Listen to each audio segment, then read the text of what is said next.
میں کلکتہ میں کراٹے کی تعلیم دیتا ہوں. کیا کرتے ہیں؟ کراٹے کی، جوڈو کراٹے کی تعلیم دیتا ہوں. تو غیر احمدیوں کو دیتا ہوں، جس میں لڑکیاں بھی ہیں لڑکے بھی ہیں. ٹھیک ہے. تو وہ لوگ سیکھتے ہیں.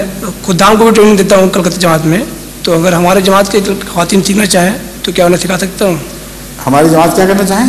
جماعت کی خواتین سیکھنا چاہیں، حل تو نہیں ہے. احمدی خواتین کے لیے کچھ حدود ہیں، ان حدود کو پھلانگ کر وہ نہیں حاصل کر سکتی. اس لیے وہاں پاکستان میں بھی ہم نے احمدی جوڈو کراٹے کی لڑکیوں کو کہا کہ وہ لڑکیوں کو سکھائیں. لیکن سوال یہ کہ آغاز کیسے ہوگا؟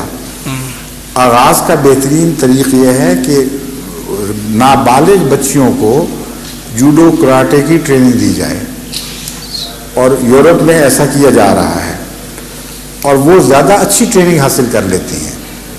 مرد بھی، مرد ہو یا عورت، نابالغ حالت میں اگر یہ ٹریننگ حاصل کی جائے یا کسی بھی جسمانی فن کی مہارت حاصل کی جائے جس کا جسم کی لوچ سے تعلق ہے، تو وہ ایسا طالب علم بہت زیادہ ترقی کرتا ہے بنسبت پختہ عمر میں سیکھنے کے. تو احمدی بچیوں کو آپ ٹریننگ دیں، وہی بچیاں جب سیکھ لیں گی تو اپنی بڑی بہنوں کو، اپنی ماؤں وغیرہ کو، دوسروں کو تربیت دے سکیں گی. کتنی عمر تک سکھا سکتے ہیں؟ نابالغ کی بات میں نے بیان کی ہے، جب اس میں جنسیات کی تمیز کا شعور پیدا نہ ہوا ہو. یہ ہے نابالغ. جی.